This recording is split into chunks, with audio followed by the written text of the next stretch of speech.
him and his friends are like out of like those car movies or like those anime Initial D. Like they're just Initial D. That was in between Paranoid Flux and Cut the Tech.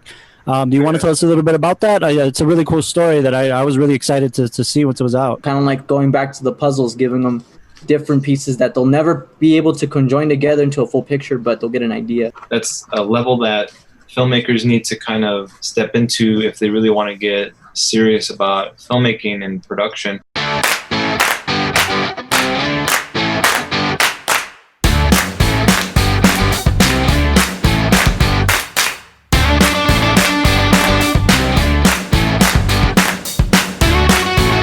Ladies and gentlemen, welcome to the season opener of the second season of the TowerCast podcast. We are your towering filmmakers, keeping it real like a roll of film, always looking to develop with you, the listeners, the dreamers, and the stories you tell. Welcome to the TowerCast podcast, the towering podcast for the towering filmmakers of El Paso and the world. Filmmakers, let's welcome the dream team behind the TowerCast podcast. Here we have them, Carlos de la Torre, director, and the myth, the legend, John Eric Castro, the actor. How you doing, guys? Get ready for a great episode. Coming back.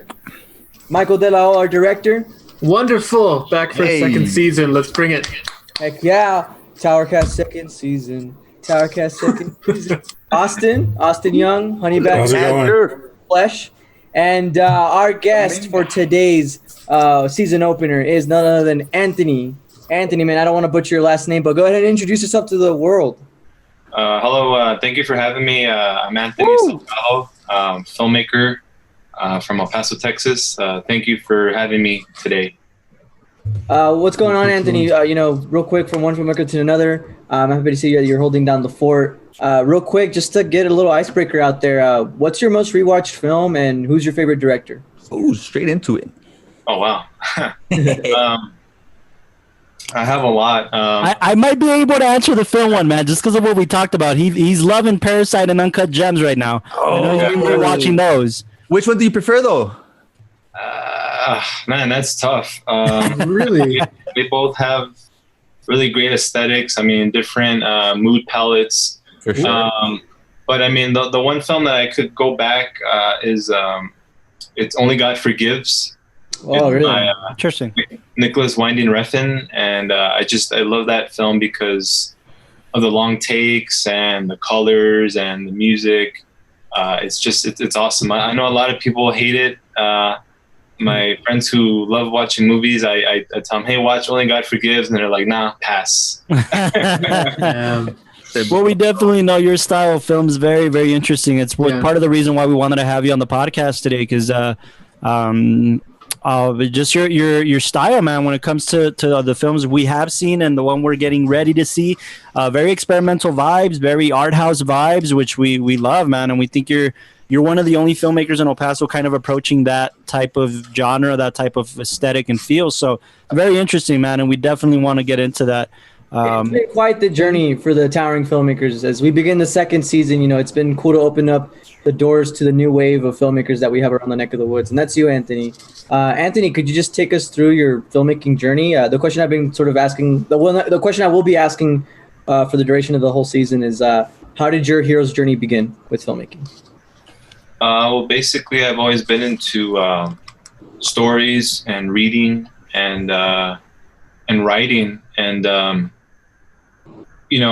always liked history and English classes when I was in school, and I really got into it when our teacher would say, hey, write, when we have creative writing assignments, that's where I would always I would always watch movies. My family, they would record movies off VHS, and I've been watching Evil Dead 2 when I was in elementary. So I mean, I didn't know that I was being exposed to kind of like a film school.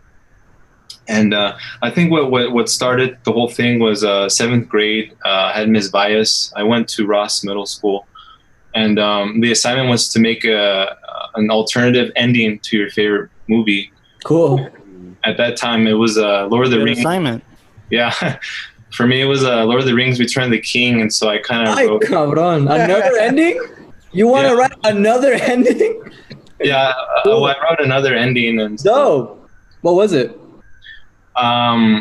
I totally forgot, but it's just how I wrote it. How I wrote it was, I had seen descriptions, and I mentioned that music comes in here, and just long story short, the teacher pulled me aside and she said, "Well, your writing is it's more like a script, like a screenwriting, like a screenplay. Have you ever thought about screenwriting or screenplays?" And then at that point, I'm like, "Well, I didn't know much about that." And in that, I think 8th grade year, I saw Pulp Fiction. Nice. And that film, basically, after watching that film, I decided, you know what, I want to make movies. So 8th grade. 8th grade, yeah. I'm like, I want to make weird, obscure films, just crazy situations. So it was, that's, and then from there, I mean, high school, I mean, like everyone else, making films with their friends. And then obviously I went to UTEP. First I went to PCC. I did their media program there, then transferred to UTEP. I was going to go to NMSU, but that's a long story. I just had a bad experience with the recruiters, and I'm like, no, I'm going to stay at El Paso. All my credits transferred, and so I studied the digital media production over at UTEP, and so Nice. I'm kind of glad that I stayed, and yeah, it's bittersweet. One thing that's really cool about Anthony that I want to mention, and he's a legend. We're talking to a legend right now. definitely. But what's interesting about legends is that the legends that you meet who are assholes are the ones that make that impression on you. You never really want to talk to them again. But the cool thing about Anthony is that he reached out. This was the coolest thing. Just that had never really happened to me before. One of the stories we kind of tell on the TowerCast is that we didn't have the most pleasant experience when we met people in the film industry here in town. We kind of had to build ourselves up because those guys would look down on us for being new filmmakers and stuff like that. And Anthony had kind of heard about us, and we definitely heard about him. And we reached out to each other and we're like, hey man, like Anthony was like so casual, was like, hey man, let's go grab a cup of coffee and just talk film. And that had never happened to me before with any filmmaker in El Paso that way. Like he was just like, hey man, let's go grab a coffee at this coffee place I like and we'll just shoot the shit.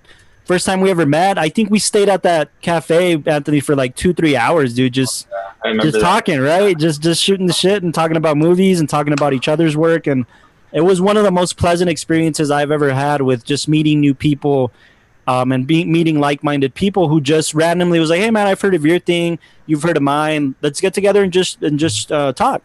So I think that was really cool, Anthony, just coming from you, man. And we've had conversations about Anthony and I have had conversations about how the film community in El Paso needs to unite, and if we would all just unite and support each other and promote each other's work, we'd be this plethora, this monster of a film community that nobody can ignore. And unfortunately, we're not there yet. And I just remember having these conversations with Anthony that's why people like the By Numbers, the Desert People, the TriCasts, the people that are paying attention to the unity that we need to establish. It's working, man. It works. And I don't know if you want to comment on that, Anthony, but I thought it was a really cool moments that we've had, you and I at least. Yeah, definitely. I mean, it's at the end of the day, I mean, we're all equal. Like we have the same goals, we have the same aspirations, and I think it's best if we help each other out, because if we are competing, I don't know, it makes it hard. But for me, it's like I like working with all the groups here in El Paso. I never had any kind of like, oh, like they're better and this is better, but like you said, there's always those cliques, those groups, and sometimes you just got to get away from the negativity and just work with like-minded people and just move forward. I mean, that's true. And I bet like the rest of us know that there's that moment when we were getting into film, and for a while nobody else understood that. Yeah. And like you talk to people and you're hoping that like somebody understands, like, especially, I mean, I feel like when you want to go the art house route, it's even harder to find people. But when you find that community, it's so strong and it's so powerful, and it really fuels that fire to just want to keep making things. And I mean, that's kind of like why we wanted to bring you on for this season, just to create that unity and start branching out and meeting people and just making that kind of connectivity with filmmakers, because it's such an important collaboration to just fund the dream of making movies and continuing to make movies. For sure. And it's been cool because every guest that we've had so far has been hyped up to some degree. And, Anthony's been hyped up in the sense that, he's a very self-made, like, art house filmmaker, like Delao said. And he has 2 filmmakers under his belt, Paranoid Flux, and then the upcoming, I believe, Cut the Tech. Have experience, and it shows, man. It just in the films that you try to make and you seek out, and you don't shy away with what your taste is. And you're very, planted on, you're rooted on what you like, and that's really cool. Did you dip your feet into the process through short films beforehand, or did you always shoot for the moon, so to speak? I always did short films. My first short film was actually just 4 minutes, and so obviously, I did the short film platform first, and I still like it. I mean, I had a conversation with Mark Martinez, and it's basically it's a new form. And I know a lot of people. I know originally back in the day, you made a short film, you package it, and you try to sell it so you can make the bigger piece. Right? But now it's just like you can make a short film, and it's its own legacy. Like you don't have to just, I want to make this short film and then make the bigger piece. I mean, you could do that. I mean, you could still do that. It's fine. But it's like, you could. I like what Francisco did. Was it last year? He packaged all his short films, and he showed it at the Draft House. Animal Draft House, yeah. Shout out to TowerCast, man. Shout out to TowerCast.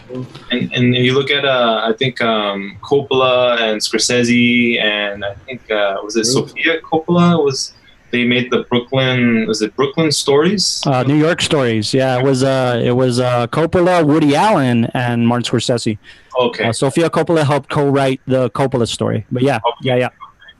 So I mean, it's now it's like if you want to be a short filmmaker, that's great. I think it's it's less stress.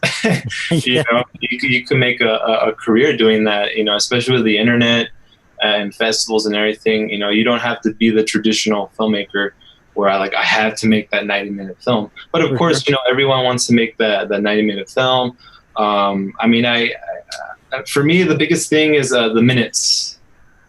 Because when I was growing up and learning about film, people were kept emphasizing, if you're gonna make a feature film, it has to be 90 or more minutes, and I'm just like, man, that's a lot of stuff, and in reality, in my opinion, a feature film is anything over 45 minutes. So you could have a 50-minute film, and that's a feature in my book. And there's I think there's guidelines. I think somewhere where that's legit. Like anything over 45 minutes is a feature. Yeah, film festival guidelines for sure. Some of them are allowing that.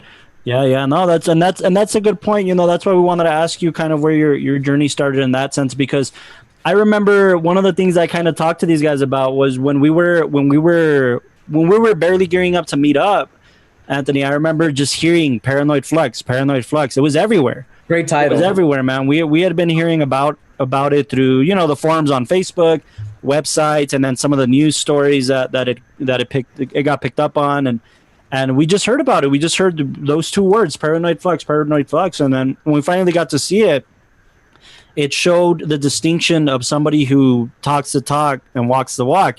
Somebody who actually makes it happen. And a feature is a big deal, man. We've had the pleasure of making a feature, and it's not easy at all. It's not an easy feat, and we did it with this big crew. From what I understand, you kind of not big crew, it was 5 or 10 of us, but that's more than you had. From what I understand, it was just a couple of you and the cast, and boom, you made it happen, right? Yeah, definitely. My teachers, basically, I've never met them, but Robert Rodriguez is a big influence on me, and just being your own crew. I think there's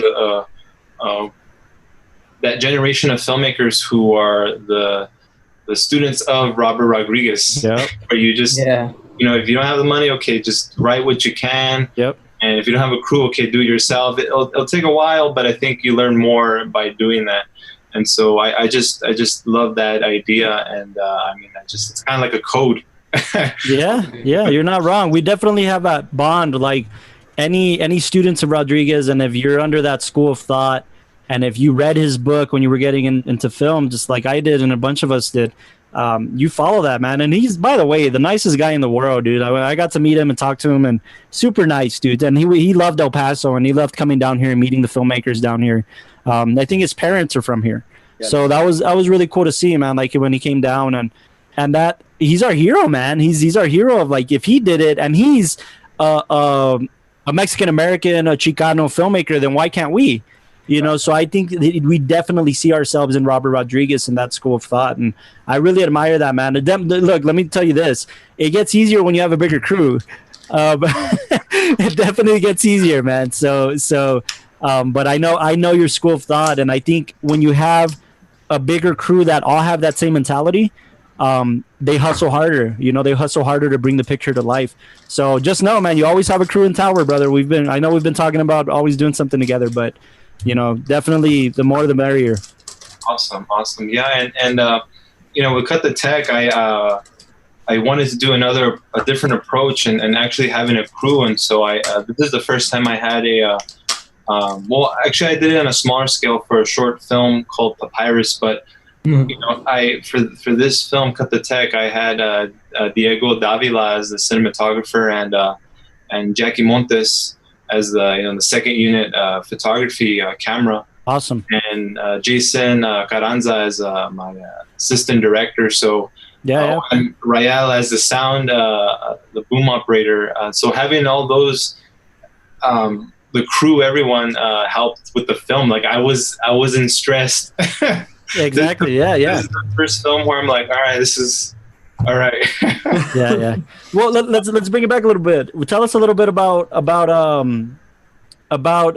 Paranoid Flex. Like I said, I think we should start at Paranoid Flex.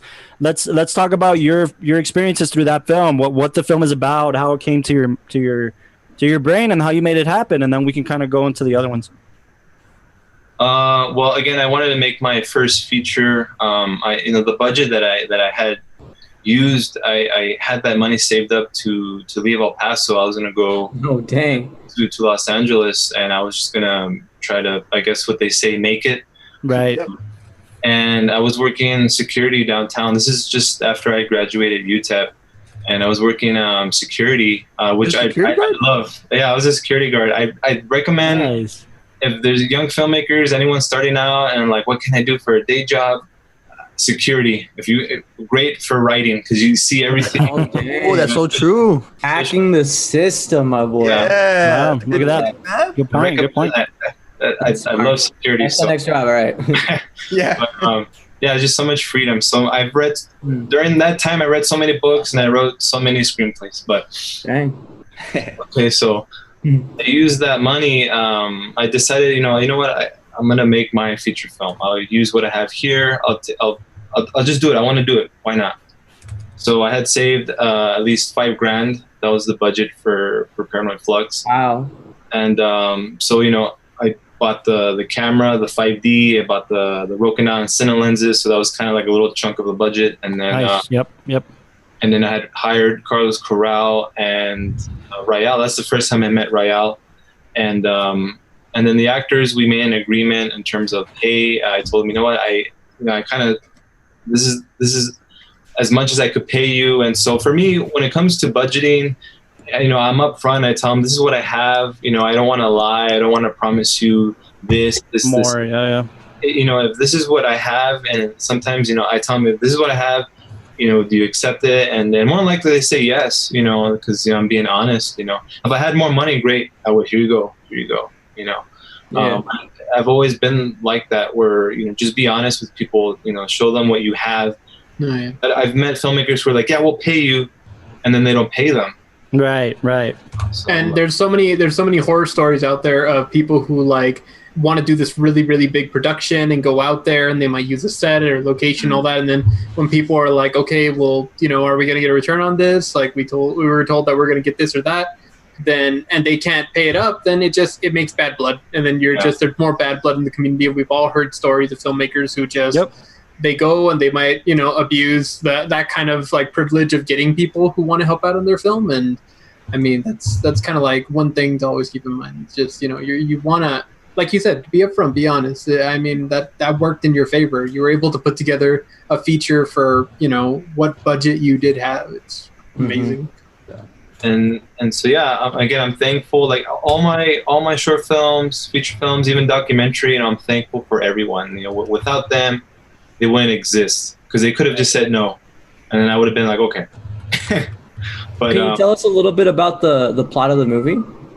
Well, the inception of the idea was I actually was coming back from a bar with my friend Marty Padilla, and we're coming back from Hope and Anchor, and I believe it's coming from the west side going back to the east. It's that I don't know the name of the street, but it's the main bridge in downtown, that main overpass. Right. And we're going back eastbound, and we saw a man crossing a street, like the freeway, the highway. And I told Marty, well, I mean, that's kind of dangerous. Like maybe he's drunk or something. I mean, it was very dangerous. Like we had the opportunity to kind of pull over and say, hey, do you need help? And Marty's like, no, he'll be good. Okay. And then so that night I was kind of paranoid. I was like, well, I hope he doesn't nothing bad happens. And then I woke up the next day and I was like, I hope I don't hear on the news that there was a man that got run over. Yeah. Because then I would have been like, I could have stopped them. Okay. So that was the inspiration for Paranoid Flux, where there's this man young man played by Brian Seeley. He's driving, he sees this girl, and then the same thing.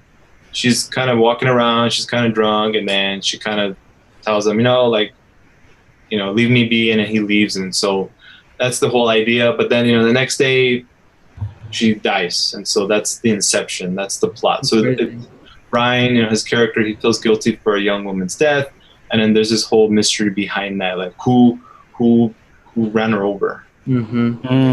I love the mystery sensibilities that you have to your films, and just from hearing that story, man, sounds like you love to live life, and the littlest thing, like you can obsess about, like what if, or I feel like are what sort of attracts you, like what if this or what if that. You talked a little bit earlier about what kind of things you intake in order to write a good story, in terms of like the books you read and the films. What do you think influences that, like that eye you have for just little scenarios like that in your life? Is it just more the idea of where it could go, or do you feel like it came from somewhere? Do you think that originated from anywhere? I think, again, ideas, it's just you want to expand on it and see where, like you said, where it can go, and if anyone could connect with it. And I know after Mark and I, we had shown our films at UTEP at their cinema place, and there was a young filmmaker. He was in the program, the media program, and he literally straight out told me, he's like, man, I know someone who went through that. And then I'm like, in my mind, I'm like, well, I mean, like which part, like Brian's character or Tiger's character, the detective? And so I'm like, oh, well, I mean, at least he kind of had a connection. So I'm like, I'm glad. I mean, but I hope the person was safe, or Right. I guess for me, that's the main pull for filmmaking is, I want to tell the story, and I want to see people's reaction, their feeling, if they could connect. Sure. And so what sort of things do you bring to the table in order to make the story feel grounded and relatable, I guess? Because obviously, that did happen to you, and you put yourself in a position where you're like, well, I don't want to hear about that afterwards. But of course, with the movie that you made out of it, what sort of things did you pull from in order to make it a grander story? Because a lot of people have a good idea, but how do you build upon it to make it a really 3-act story? Well, I mean, that's just one idea, that like with the man crossing the freeway, that's one element. And then, I read books. Like during that time, I was reading this detective book by George Pelecanos. He's the writer for, I think, the Wire. Oh, cool. And I forgot the title, but it was these two detectives, these two African American detectives, and they're trying to solve a mystery, a crime, and so I was very influenced with that. So again, for me, I think I have a lot of factors. It's like little puzzle pieces, and then I kind of figure, hey, maybe I could blend this, and I've never seen this done before, and so again, in reality, everything has been done. There's no new original idea unless it's you could get the elements and then you make it your own, basically. So would you say that your writing process is very much in line of like I like what you said, it's like a puzzle, but would you say like you don't have the picture fully formed and you just sort of put the pieces together as it goes? Or do you have the picture there in your head or in your heart, wherever, and you kind of just build upon it as it goes on? For me, I'm very technical when it comes to writing. I have to write out everything, like the backstory, the reason why they do that. So, I mean, the script for Paranoid Flux, before even I started writing the intro, the first scene, it took me a good 2 months to kind of like get everyone's backstory and the reason behind that. And so I guess it's a lot of prep work. I know I've met filmmakers who are like, they got to write when they write, that's when everything pours in. But for me, it's like, no, I have to see, I'm the commander, like where, because then, if you don't know, then that's where your script will fall, like in the second act or third act. Yeah, if you don't know, how's your cast and crew supposed to follow you? Like, why should they? Right? Yeah, that's a good point. If you don't know, how will they know? That's just my process. I mean, everyone's different. Mine is not set in stone. It's just, No, it's good. I like that because the way I started like writing scripts was I just always went off of like similar to you, man. Like I loved my favorite classes was always like, in fact, right now I'm thinking about being an English teacher because I was remembering like back in school, like my favorite classes were also English and history. And the reason for that is because history essentially just being told a never ending story. And, you start to see how it repeats itself and what things we don't hold on to, that we don't bring to the forefront, what have you. But with English, I mean, like, I remember how, like, I think the first time I ever saw the 3-act story structure was in English class. And that's something we don't really think about. Like, the first time I ever saw the little, roller coaster. And so here's the beginning of the most dangerous game. Here's the centerpiece of it. Here's the 3rd act. And then here's the finale, right? Similar to, like, how you were saying, I have to pull from things as well. And one of the things I really like about your writing, just from what I've seen, is that I can tell it's very clicky. Like everything clicks. It's like a puzzle or Legos. Like everything kind of sticks together. And I think that it shows because very much like some of the greatest shows that we've been talking about, like The Wire. The Wire is very intricate. Every character has a role. Everything's is a chess piece, if you will. Everybody has like a role to play in the story. That ultimately it's a group of mini stories that tell a larger story. So I think that's why maybe people react to your films that way, where it's like, oh, I related to that, and you're like, well, which part? Because you're right. Every character that in your film seems to have their own little thing going on that encompasses like the entirety of the story. So I really like that, man. That's really cool.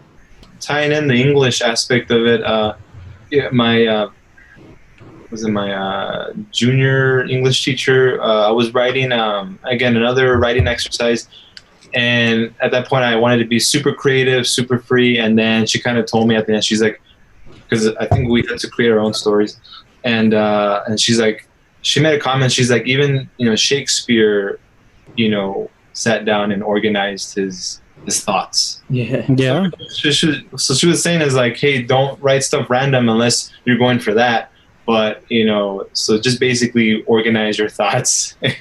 Just trying to be nice. What's the weirdest exercise you've done to like just sort of like collect your thoughts, if you will, on the side? Like I have a journal. Like I need to have like a legit, like, I don't want to say this, but like I guess like something like I need to have a textbook of the story, like almost like it's a thesis of it. And I have like 3 of them. Like, what do you do? Like, do you do any of that? Like, what do you do? Like, there's also something I've done in the past where like I started playing D&D with friends years ago. And one of the things that I was like, whoa, that's awesome, is that D&D invites you to create your own character. and so you have to know his backstory. You have to know. And I remember as I was playing, my friend had all the the goodies, the printer. He printed out all the flyers and stuff. And I remember telling him, "Can I have like 10 of those?" And he's like, "You do?" Like, yeah, please. Like, he's like, "Okay." And I remember I took him home, and like from then on out, I haven't done it in a while. I should, but I remember really liking that breakdown of like, where did the character come from? Why is he? What baggage does he carry? Or do you do anything like that? Like as far as ideas, like collecting ideas. Like, have you ever done anything like any like exercises you've done that have really like elevated your work? I mean, just if I have an idea or like I feel that it could turn into a project, I just write it on a little like notebook like this, something like this. And stuff. So you're I just write it. I'm like, all right, I'll write it. And Love it, man. I feel like that's too Allen small approach.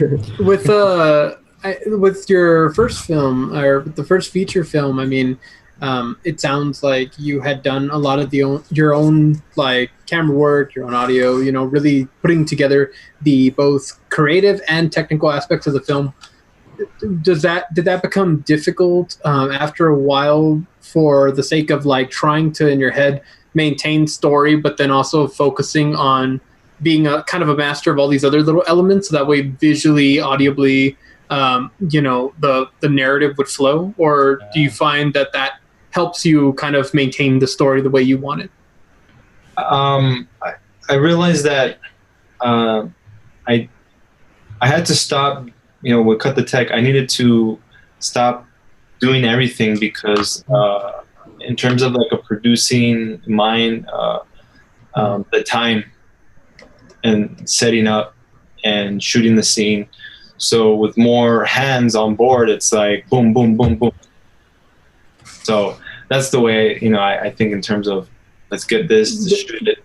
And there was a film I helped out with Jonathan Gonzalez a little while back, where I was acting kind of like as the assistant director, second unit assistant director that they needed for one day, because we also had Jason, but he wasn't able to be on.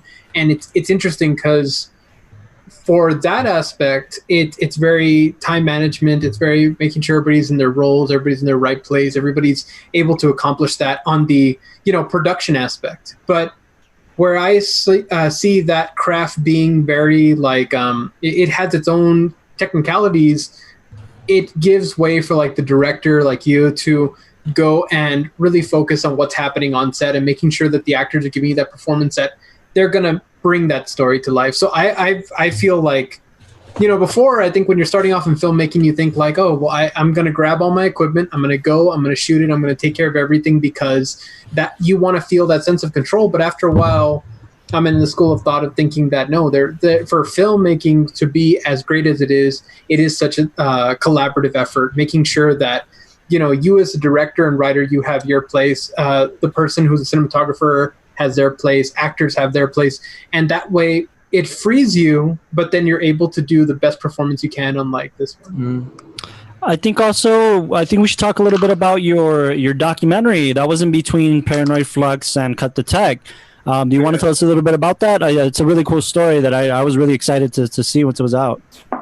Yeah, it's called Rivals, Time Attack Story, and it's just basically me following this group of racers, these time attack racers that they fix their cars and they go to these ASR meets and just race. Cool. And for me, I really love cars. At some point, I was going to study to become a mechanic. Really? But then, in high school, I went to CCTE for mechanics. Their mechanics program, and then I ended up just filming the process of it, and the cars and everything. And I'm like, maybe I should do that. Maybe like industrial videos or something. But no, I love cars, and that was kind of like a bucket list where like I want to make a documentary where I'm following like car people, racers, anything. Okay, and this racer, his name is Acavius Largo. That's his actual name, Acavius Largo, and he has this Miata, and he's just him and his friends are like out of like those car movies or like those anime Initial D. Like they're just Initial D. they fix their cars, they race, and it's like, oh my gosh, this is like their life. And Red Suns. Red Suns, Night Kids. But I was kind of like, one day I was scrolling and I see this picture of this Miata, this blue Miata, and I'm like, oh, that's cool, and I follow it, and then it's just like these friends just kind of working on the cars, playing out the motor. I'm like, man, this is intense. Like, they're actually walking the talk. They're not just like, yeah, I'm putting a muffler and like, my car's going fast. Like, no, like they're literally like get into it. And so contacted the guy. I told him, hey, I just want to like follow you guys, do a little simple documentary. And no, I shot it during the summer. They used to have those time attack races out in the Cohen Stadium. And now they kind of demolished it. I think now they shifted it over to Wet n Wild. I think their parking lot. Okay.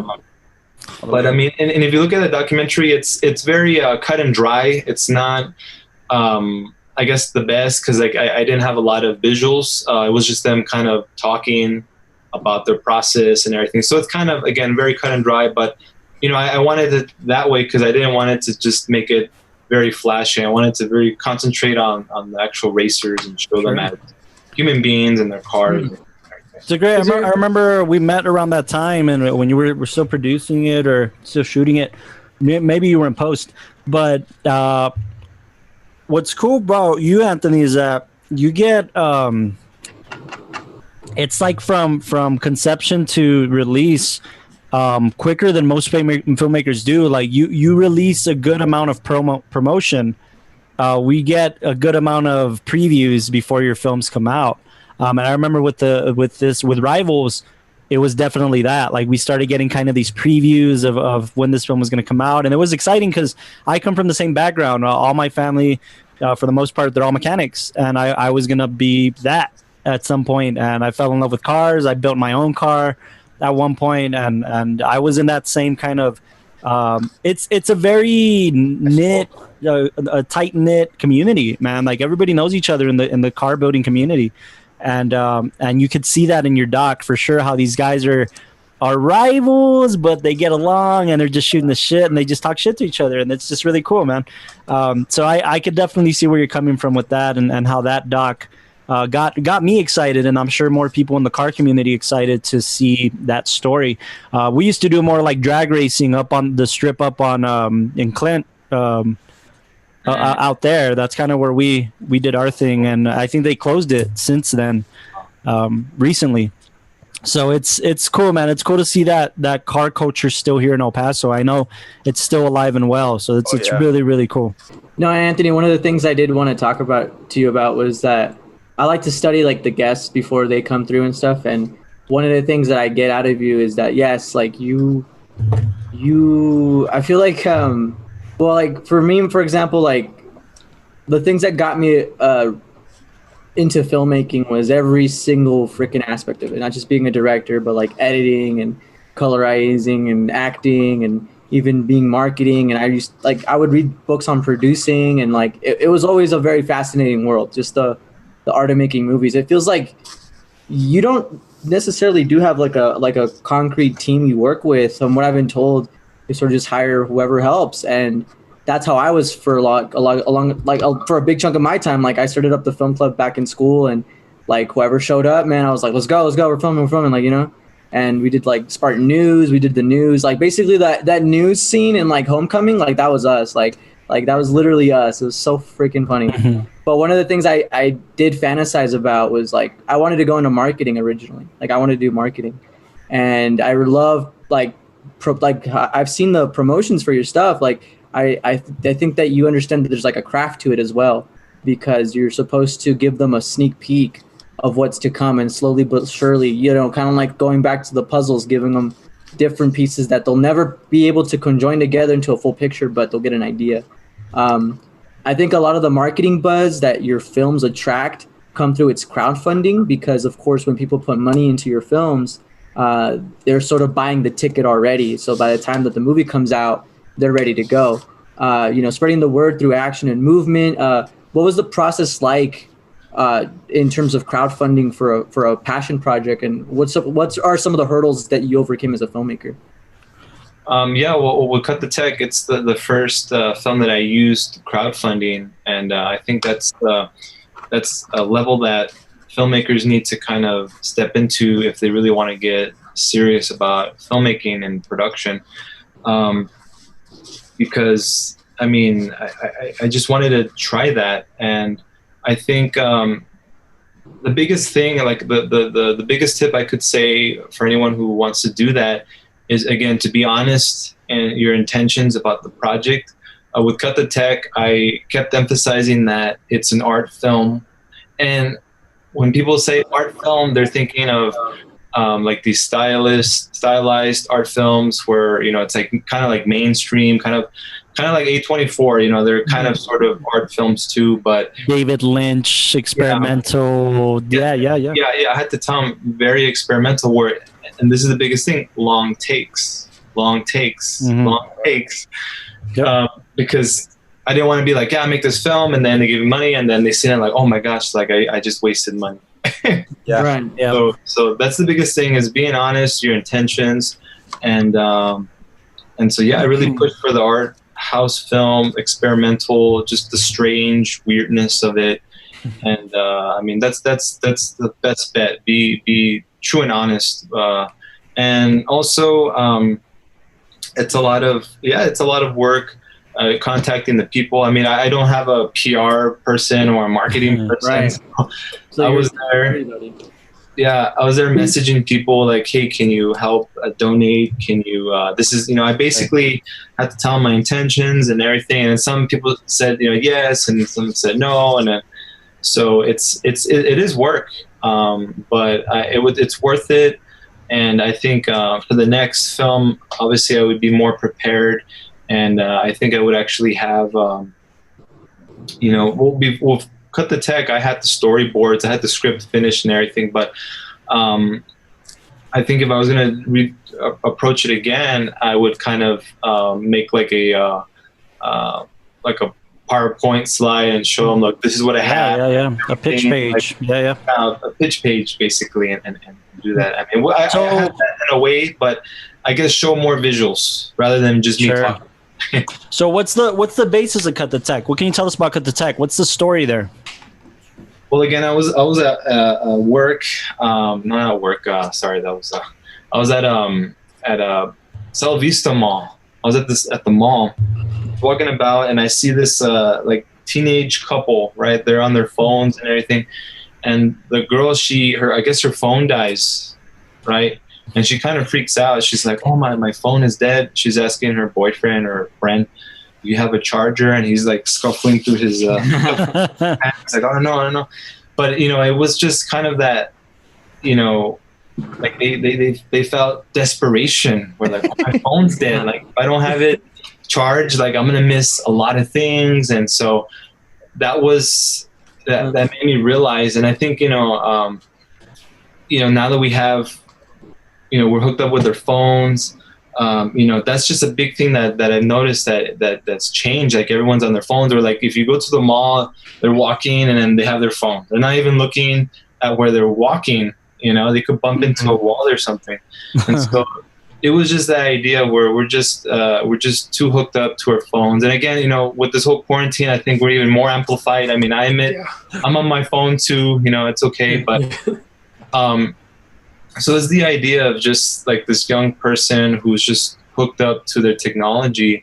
And so I had that idea, and then I've always wanted to make like an Odyssey type of journey film where they walk and they just kind of, you know, go to different places and different stops and meet different random crazy people. So it's those two elements combined, and with experimental and also social commentary. You know, this film has a lot of layers to it, a lot of layers, and I don't want to reveal them. You just have to kind of watch it and see for yourself. But the biggest hurdle, again, is the long takes and me fighting for the attention span or the audience's attention span. So I'm warning everyone, you know, this film, it's 80 minutes, but there's some scenes that they do take a good while. Like I didn't cut the fat.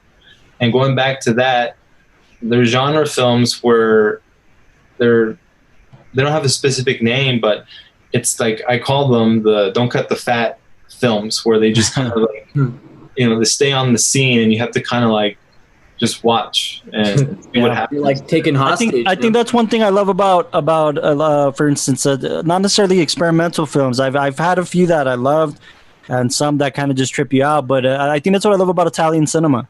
Italian cinema, for the most part, you see films from Federico Fellini, for instance, and you see 8.5, or you see La Dolce Vita, and they don't trim the fat. It's the story of this person, this odyssey going on their journey, and I think that's the best way to humanistically show somebody's journey without. Because that's how life is, right? Life isn't trimming the fat. You go through your journey how you go through your journey. There's no cuts.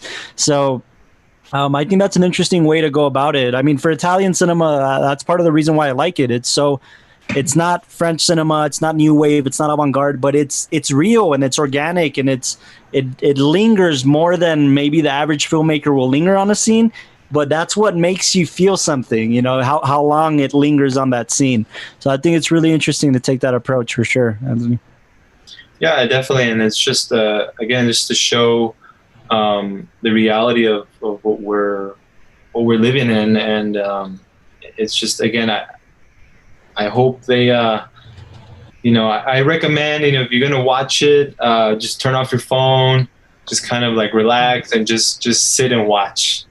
Beautiful. I want to touch upon that real quick, because I think that one of the things that every filmmaker, I think, around the world, or I mean, specifically, I guess if we keep it in home here in El Paso, with this quarantine, we all knew that, it had given us time to write more, and it had given us time to think, to recollect our thoughts, to even maybe take a break, a well-needed break. You talk a lot about like the fact that we're all on our phones, and I like that you said to fight for people's attention span, because you're right. We live in a world where it's it's TikToks and Vine and YouTube, and I mean, I'm guilty of it. Sometimes what I try to do is I have a playlist on my YouTube where it's like short films I want to watch, and if I'm not doing anything, or if I'm writing, or if I'm editing, like I'll let it play, and whatever catches my attention, like I'm watching it. And so, do you think that as we continue to progress and grow, what sort of things do you feel like filmmakers should kind of put aside, as in regards of fear of like, how are we going to adapt to this like ever changing world as filmmakers? I mean, Hollywood is changing right now. One of the things I want to point out is I think it's really funny that with this quarantine thing, I want to say, like, we really did have, and we still do have, a great podcast here. Like, we have this great opportunity to talk to real filmmakers, like everyone here, man, like from Castro's acting to De La O's, handyman, like charisma, and, like Austin's producing, Carlos La Torre's experience, in directing a big crew. And then you, man, like, you don't have anybody. You don't even have a team that's helping you out. And you still make big waves. But it's interesting to see Hollywood kind of borrow from us now, because I see Josh Grad doing a TowerCast podcast now. And I don't know if you guys saw, but I got the guy from Jim from The Office sold his like CGN, whatever, GNC, whatever, Good Morning News thing, like, to CBS. And it's like, it's crazy, man. I think that gotta keep it going. We've been able to keep it going. Like, as time changes, do you ever think that, like, perhaps now we're gonna start to see independent filmmaking take a bigger foot in the world? Because I mean, like, people used to frown upon this kind of stuff, podcasting, YouTubers, and now you're already seeing it. And let me step in here a little bit. You're already seeing people, renowned filmmakers, that have made short films in their house. Yeah. Like, people are already doing it. Like, not to say that I don't think cinema is going in that direction, but I think it's inspiring a new wave of cinema, especially for independent filmmakers. So I think maybe that's what Juan's trying to get to, and kind of what he's asking Anthony. Like, how do you see the progression of cinema going in this pandemic and moving forward? From all the stuff we're hearing from left to right. Hollywood, some people are saying theaters are going to close. Other people are saying studios are going to close. And other people are saying, nah, we're just going to go into streaming. Will be all right. So how do you see kind of the progression of cinema or independent cinema even? I mean, I feel that the filmmaker just has to adapt. I mean, if you don't adapt, then you're just you're gonna get lost. I mean, Scorsese, he even said, you know, you gotta break open the form. You know, like, you know, if you make your film and you want to show it at an old theater in Los Angeles, like, I mean, that's old. Like, upload it on YouTube and build your crowd on the internet. And so I think that's what the studios are fearful. I think they're fearful that no one is not going to care about them, and what people are going to care is like the filmmakers, the independent filmmakers. I think that's the true fear, and the true loss of money. I feel like that fear is going to be their demise, though, because, you know, like, I'm sort of seeing like the cinema as almost like McDonald's. Like, I've already seen the Big Mac on the menu a dozen times. I've already seen the Quarter Pounder. It's been the same every year. And sometimes they throw in the sea lobster and it's really gross. And why is it even there? Like, you know what I mean? Just, and interesting enough, you know, like, with streaming, you know, like I know that they're doing like, they're giving, you know, Zack Snyder his rights to film it. Yeah. And like, honestly, man, I see a lot of positives in this, because it's almost like Hollywood is aware, well, people want to see new stories. They want to see original things. You know, Thanos has been defeated. The DCU never took off. So like, it kind of shows you that you really can't depend too much on logos and slogans. Like, you really have to. I love how Anthony said that. I definitely love that you say that the filmmaker has to be adaptable. And I'm old school, man. Like, I love going to the cinema and watching films at the cinema. I'm not a big streamer. I mean, look, if you look, for those of you seeing, I have a projector in my room. I like watching films on a projector screen. You know, that's just how my mentality goes. And I love the old studio system, and I love classic Hollywood pieces, and I love the history and culture of Hollywood. And I don't think that ever needs to be stepped on or looked at less or anything. I think the history of Hollywood is a history of Hollywood for a reason. And us indie filmmakers are a product of that, whether we like it or not. We fell in love with cinema because of that and how it was presented in our childhood and going to the cinema. And I do think Juan is right. I think there's a ton of positives, especially for indie filmmakers, to adapt.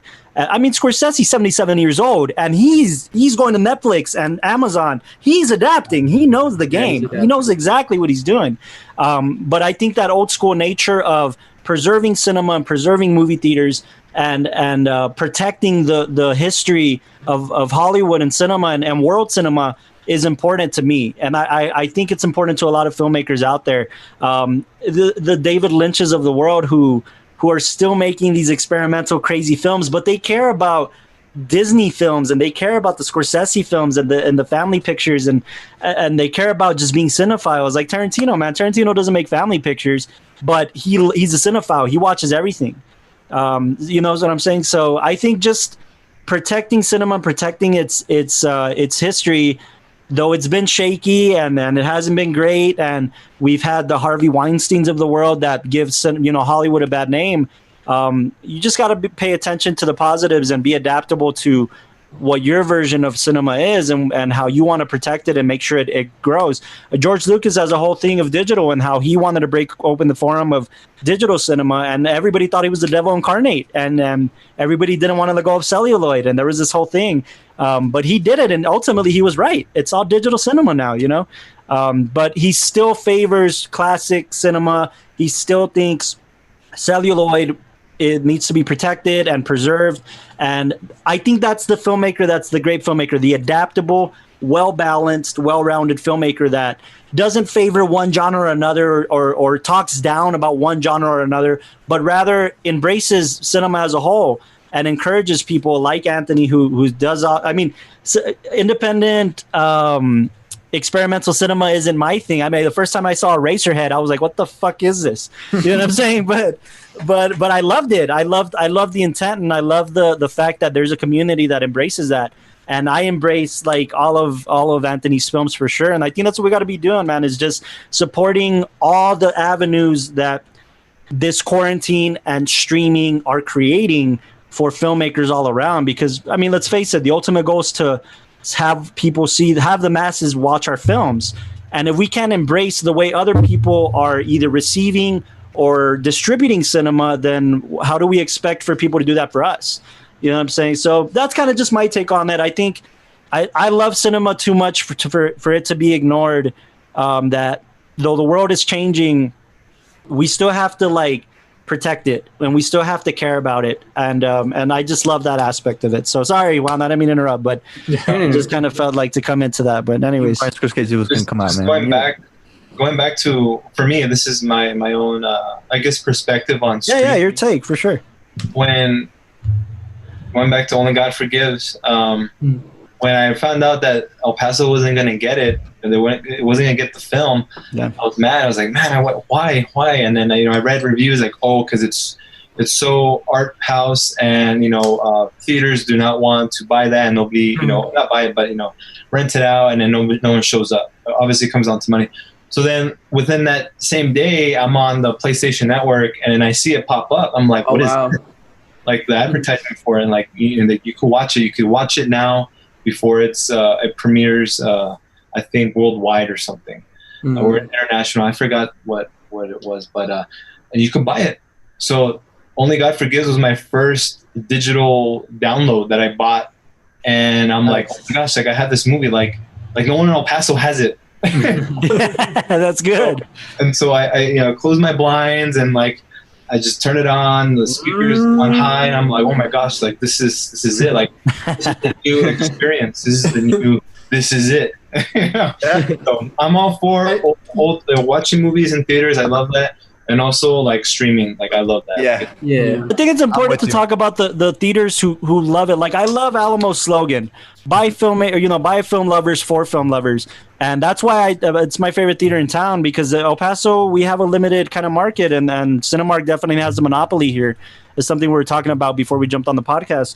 But Alamo to me has been a godsend, man, because it has gotten those films that don't get a wide release. Yeah. There's only 2 theaters in El Paso that get these indie films, and that's Cielo Vista's Cinemark and Alamo Drafthouse. That's it. Those 2 theaters get the limited indie releases that nobody else cares about. So shout out to Alamo, because I love going to they bring back classic movie parties, but they also bring those obscure indie films that nobody cares about. Even if they're not in like overly obscure and all that, I like my favorite directors like Wes Anderson, and I remember when Wes Anderson was going to come out with a new film like Isle of Dogs. It wasn't super publicized or anything like that, but I knew it was coming, and then I was so excited for like the release date when it came out, and the only place I could go watch it was like Alamo.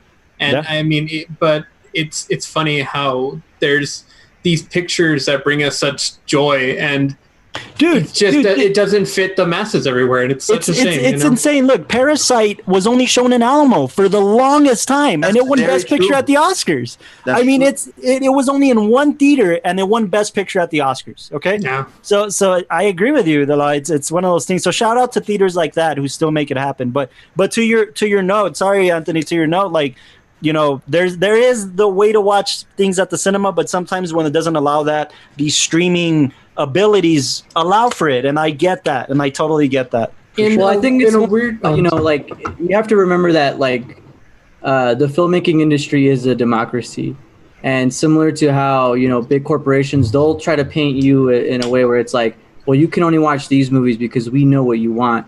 Yeah. They have to understand that at the end of the day, they don't make the culture. Like the filmmakers make the culture. Sure. And which is what I love about I don't want the cinemas to close. Like that's not like at all. I was going towards the route of like, I think that nowadays people have to really, we vote with your wallets. Like if you really want to succeed and you want a sequel to it, you vote with your wallet. I don't mean to go into a tantrum of like my favorite, and Anthony knows this, and I think it's one of the reasons Anthony and I connect, because we both love Scorsese. We're massive Scorsese fans, and well, you know me, and the 1960s, late 1960s, early 1970s era of Hollywood it's part of the reason why it's my favorite. They were the ones who broke the form. The studios didn't know what else to do, and they had to trust the filmmaker to bring people to the theaters. Okay, so that's an important piece of what you're saying, Juan. Like, now the filmmakers get to be the artists. Now the filmmakers get to release the content that's going to bring people to theaters or to bring them to the streaming services. Right.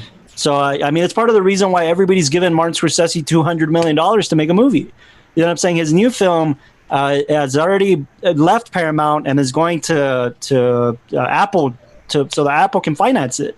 You know, because it's $200+ million.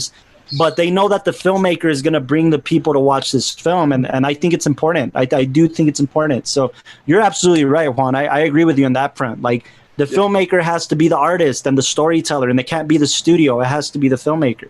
So I love that. I agree with you for sure. Yeah. Dude, what kind of movies do you watch, Anthony? Like on a regular basis, like something that really like attracts to you? Well, lately I had been watching. There was a period of time before Cut the Tech where I wasn't really watching movies. I was just I was reading more. I was reading more books.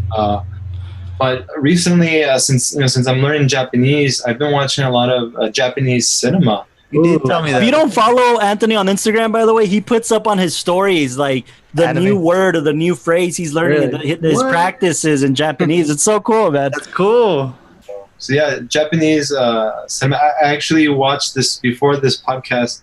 I watched this film called Call to Dreams, and it was an international film because there's a character that's Russian, and then the other character, she's Japanese. But just how it was, obviously, I guess the director was Russian, but still, like filming in Tokyo. I mean, that's one of my dreams is to either make a short film or some film in Tokyo or Japan because it's so beautiful. Like the cityscapes. I'll do a Gatorade commercial. Like, I don't care.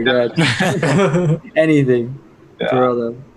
Yeah, I love Asian cinema, period, man. Like, I just obviously not people are barely being exposed to Korean cinema because of Parasite, but I mean they offer a class at UTEP, but I don't know if you guys were able to take it. But 20th century, maybe it was more of a history class than it was a film class, but I studied both, so I had to take both, and it was 20th century China via film.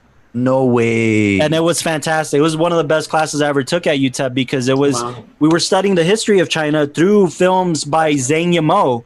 If you don't know Zhang Yimou, the fantastic Chinese director, did films like Flowers of War and which is a terrific Chinese film. But just I agree with you, man. Just that worldly cinema and Japanese. I mean, I saw a couple of Akira Kurosawa films that I had never seen before. I was catching up on. That's what I've been doing is catching up on my film queue. The films I've been wanting to see, and Akira Kurosawa, you can tell why he's a master, and you can tell why Japanese cinema was a staple for filmmakers like Coppola and Scorsese to make the films they wanted to make. You know, they idolize these guys. George Lucas idolized Kurosawa, man. Really? Like, it's that type of deal. So I love it, man. I love that you're into those types of films. They're not as appreciated nowadays. Yeah. I mean, I really regret not watching Parasite in theaters. I kind of just waited for that. I remember we talked about that. Yeah, I'm like, oh my gosh, like, biggest regret. So I bought it. Bong Joon-ho, what was the thing that he said that impacted everybody at the Golden Globes, right? He said, once you get it past the 1-inch barrier of subtitles, you will be open to a whole world of cinema. That's what made me want to watch it because I'm one of those guys. I can't read the subtitles. Even my father was like that, where he at first when I said like, oh, I read this movie, you're gonna love it. Just trust me. I'm like, I can't tell you anything about it because it's too good. You have to take it in raw. Like I remember he was like, like I'm gonna be reading subtitles and man, no. Like he was like, just don't like I don't like. He's like, I don't want to do that, but then like. Easily, like a quarter way through the film. I mean, you're just there. You're glued. You're living the film. There's some. I think we've all felt that when you watch a film, and you don't feel the outside and the film. You just feel the film. You just feel that. You can watch it. I mean, even like you, Anthony, where you were saying like when you finally got your film, you just close all the blinds, like put it on max volume, because it's just we're all hunting that feeling. We're all hunting that. Just by the way, bring it to film. Good way to put it, Michael. I gotta recommend to you, man. Like on a different topic, kind of different topic. I mean, I'm sure you're a big Criterion fan because that Criterion has the biggest collection of obscure films that nobody pays attention to. Really, the Criterion collection really is awesome. But the Scorsese shorts, man, I think they're right up your alley.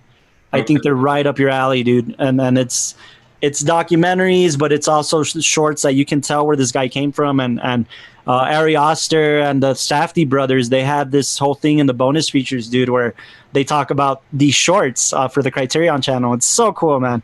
But I think it's right up your alley. When I got that Blu-ray in the mail, I did the same thing, man. I shut off the blinds, I turned on the projector, and I popped it in, man, and just appreciated it. So. Nice. Anthony, would you say you have a mission as a filmmaker? Like, what sort of like something that you hope, like, you know, we all have ideologies of like what it means for us to be a filmmaker. To you, is it about language? Is it about story? Is it about communication? Or are you just chasing the high? Yeah, like what exactly like do you seek, you know, to find? Man, that's a really deep question. No one has answered that. I think it's just the journey, you know, the process of it, like being in the moment. I think that's what it is, a journey. Like, I know I have a lot of friends that like they travel and everything. I wish I could travel and everything. I mean, I was never the type that like, yeah, I want to travel here and this and that. You know, I had friends who like, oh, that was their passion in traveling. And I'm like, I was always, I guess, afraid, like, well, where am I going to go? But now it's different. Like, now I want to travel, but then this happened, the whole quarantine. So I'm like, but yeah, the goal is just to explore new worlds, have new adventures. You know, hopefully that maybe the stories can show a message and inspire people, influence people. So I think, you know, it's a lot of factors. And I know at the end of the day, I wasn't drawn into like, being famous or making the money and this, that. Obviously, you know, you need to make you gotta have a bag. Yeah. You know, but I think if I could have it to where I could make my films and make like a living wage, and I mean by living wage is like super low indie filmmaker who like makes like a small percentage off their Vimeo sales, and like, and I could put that into another film, like I'd be happy. And I could man. Them, you know, so that's the way I see it. You know? I think we're all in the similar boat. It's just we want not. I never came into filmmaking, and I don't think anybody here came into filmmaking thinking like, oh, I want to be that millionaire who's sitting at the like top mansion. I mean, if it happens, I won't say no. But you know, it's. If you guys have seen Under the Silver Lake, dude, like that composer that writes all the music. I don't know if you guys have seen that film yet, but it's great. I highly recommend it. But anyways, there's this rich guy who lives at the top of Mount Hollywood. Yeah, I don't think we wanted to become those filmmakers for sure. No, I mean, you know, I got into it because, I mean, I'd be interested to hear what just everybody has to say, but like I remember I got into it just because I loved like stories. Like I remember every year I used to go to like this church camp, and my favorite part of that was like the campfire. Like we had fogatas and stuff, and everyone would just tell their stories or funny jokes or what have you. And like I remember like I loved sitcoms. I loved stand up because essentially it was just a story that they would kind of tell you with the punchline. Yeah. And, you know, I like what you said earlier about, I think you're really attracted to the audience's reaction, Anthony. You know, you like to create like a little like chemical spark within the stories that you know will get a reaction. Is that kind of what's like your favorite thing to look out for? Or one of the things, is that one of them? Like just once the movie's done that you get to watch it. Do you like to watch it with an audience or not? I'm being mean. I feel you. I feel. Well, I mean, the first time I did that with the audience was with Paranoid Flux, and you know, there's some parts where like, oh yeah, like, you know, like I got it right, and there's some parts where like, like I didn't get them, you know, so I mean, I don't know. I mean, it didn't really affect me. I mean, I just hope that they enjoyed the film, and I mean, at the end of the day, it's like another reason why I like making films is just self-expression. Just, it's like, you know, you get a canvas, you have a mood, a feeling that you just want to express and just show it. Yeah. If the audience likes it, if they don't like it, I'm not going to get butthurt. Love it, man. Love it. Put. All right, Mr. Juan, do you have a word of the day? Oh, yes, I do. Always. Okay, the first. Explain to Anthony. Yeah. Okay, so for those who don't know or who may be listening, we like to do a word of the day just to increase our skills as communicators in both a visual and artistic medium. Anthony, do you know what the word redolent means? Redolent? Redolent. Hey, you can't Google it. No pressure. He's a teacher, by the way. He's a teacher. I know. Isn't that like something that's not redundant? I don't know. Sounds like it. Not redundant. Cool. I want to say close, but I also don't. Does anybody else have a guess of what they think redolent is? Redolent. Oh. Yo, your shoes are redolent, man. It is something that is strongly reminiscent of something else, or strongly resembles something else. And I wanted to use this word because with art house cinema and with cinema in general, films we get or we don't get, we sometimes feel like because they're so abstract, they're away from reality and they're away from what we go through or what's going on. And at least with your film, Cut the Tech, it came from a very real situation of just kids being at the mall and going through, my cell phone died. And even though maybe people might not understand what is all the different elements at play in your film or all the different elements around us, ultimately what we're creating is the reality that we've captured and what we see and what actually goes on, So that's my fun word of the day. Beautifully said. Everybody who's listening in or watching this on YouTube, please make sure to watch Cut the Tech, By Numbers Productions. Where can they find more info, Anthony, about Cut the Tech and your films? Well, they could follow the pages on Facebook, Cut the Tech page, and then By Numbers Productions page. And then on Instagram, I also have By Numbers Productions. And so we want to do the online premiere June 26th. And I'm going to have it available both on YouTube and Vimeo at the same time. And hopefully, people could watch. I'll be posting updates. What I'm going to be or start to do next week is kind of release like the posters. I have 3 posters that my graphic designers have been making. Cool. One that's a Mondo classic poster, and then nice. like what I call like an A24 poster, and then the other one posters. Love it. The other one is like your international poster, and then stills of the set, the production stills and everything. And again, I'm not going to have this. I was thinking maybe having Friday or that weekend, having it open for people to watch. And then after that, I'm going to kind of just kind of close the window. And then right now it's going through film festival circuit. And I hope the goal is to hopefully everything calms down. I really would like to have a physical premiere at the Draft House or we'll be there. A Paso Film Festival if it's we'll be there. Physical festival. So hey, if Tower gets an invite, we're there, man. Yes, always sign my ticket. June 26th. We'll be June 26th. Spread the word. By Numbers Productions, Anthony Salgado. Mr. Juan, do you have anything else left to say for us? Nothing, man. Just Anthony, thank you so much for joining us. It's been a very awesome conversation. I hope we see you around the block again. But yeah, I mean, does anybody else have anything to chime in before we close it off? No, man, thank you. Always a pleasure, man. Always a pleasure talking to you, Anthony. And I know I've been telling you this for years, man, but we got to work together and we got to do something. Yes. We got to have you do something with the Tower and By Numbers and get something going, man. It'd be fantastic. Definitely. I mean, I keep in contact with Mark Martinez, and we've been talking about a couple of groups to work with. So just, it's in the near future. So definitely. And, cool, man. And Mark is somebody, hopefully he's listening in, but somebody we want to have on the podcast pretty soon. Love working with Mark. I know Castro worked on Dirt City, which is really cool. Yeah, Mark, we got to get you on the podcast, man.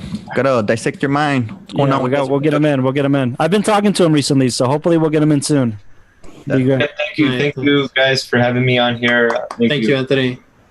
Shout out to our iTunes listeners or our Spotify listeners, our Anchor listeners, our YouTube listeners. I hope you're enjoying the view. But that about does it for these towering filmmakers. As always, keep writing your scripts, keep pushing through your writer's block. And if you haven't heard it from anyone else besides your mom, then you'll hear it from us. We believe in you and all the hard work you're bringing to your moving pictures. Don't forget to look at your call sheet. Don't you dare say it, fix it in post. That's the Voldemort of filmmaking phrases right there. And remember to send over love and appreciation towards your cast and your crew for all the hard work we know they're doing. Towering Filmmakers, we'll see you guys on set.